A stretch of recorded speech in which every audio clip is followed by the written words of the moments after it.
मुख्यमंत्री अशोक गहलोत ने भजनलाल शर्मा राजस्थान के मुख्यमंत्री पर सीधे तौर पर हमला किया है और उन्होंने कहा कि भजनलाल पूरी तरीके से वसुंधरा राजे की नकल कर रहे हैं, जबकि नकल में भी अकल की जरूरत होती है। अशोक गहलोत ने पूर्व राष्ट्रपति जगदीप धनखड़ को लेकर भी सवाल खड़े किए और पूछा कि धनखड़ कहाँ हैं, हमारे उपराष्ट्रपति थे, अचानक कैसे गायब हो गए। इस बार 15 अगस्त का जो कार्यक्रम जोधपुर में रखा गया था, उसको लेकर अशोक गहलोत एग्रेसिव नजर आए और उन्होंने साफ तौर पर पूछा कि जोधपुर में 15 अगस्त मनाकर क्या कर लिया। यहां पर कोई विकास करते, जोधपुर का कायाकल्प करने की घोषणा करते, जो हुई नहीं। जयपुर नहीं, हमें यहां मनाना है, जैसे वसुंधरा राजे करती थी, उनकी नकल कर रहे हैं मुख्यमंत्री।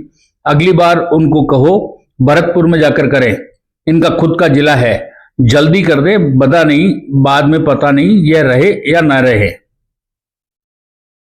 गहलोत मीडिया से बातचीत कर रहे थे और उसी बातचीत के दौरान उन्होंने कहा कि पूर्व मुख्यमंत्री जगदीप धनखड़ के स्वास्थ्य के कारणों से उपराष्ट्रपति पद का जो पद छोड़ा है, उस पर कई सवाल खड़े होते हैं।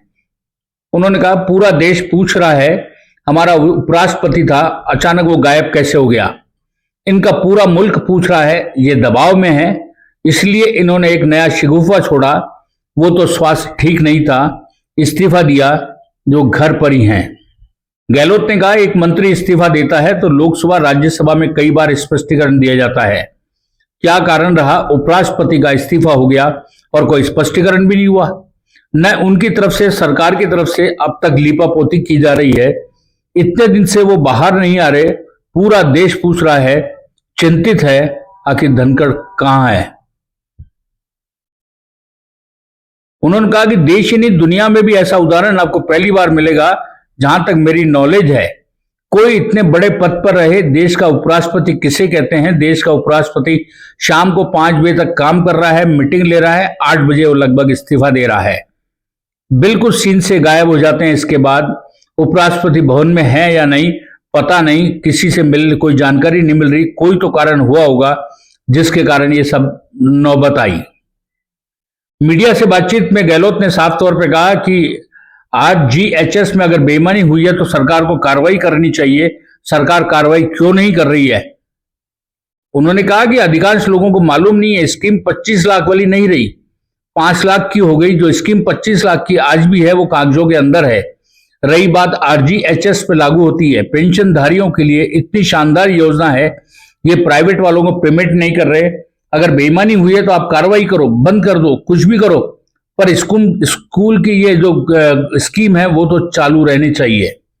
गहलोत वापस घूम फिर के भजनलाल पर आ गए और उन्होंने कहा कि राजस्थान में हालात बड़े गंभीर हैं, ये कहना चाहिए कि मुख्यमंत्री को कौन समझाए। मैंने जोधपुर में कहा था, पता नहीं उनके एडवाइजर कौन हैं।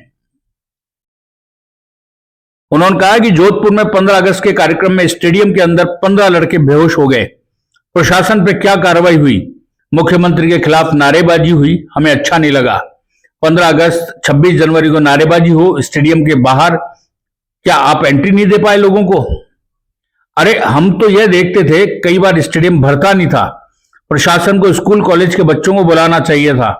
बचपन में हम भी पैदल जाते थे, तो क्या उनको नहीं आना चाहिए था? स्टेडियम का गेट क्यों बंद किया गया? पूरा स्टेडियम हमारा है।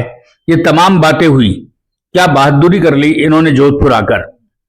तो इस तरीके से अशोक गहलोत ने जोधपुर में जो कार्यक्रम हुआ 15 अगस्त का, उसको लेकर मुख्यमंत्री भजनलाल पर जिस तरीके से लपेटने की कोशिश की है, और उन्होंने कहा कि ये पूरी तरीके से पूर्व मुख्यमंत्री वसुंधरा राजे की नकल है। बहरहाल जो भी है, लेकिन अशोक गहलोत का यह गृह जिला है और गृह जिले के अंदर इस तरीके से आके भजनलाल का करना, मेरे ख्याल से वो उनको रास नहीं आ रहा है। बहरहाल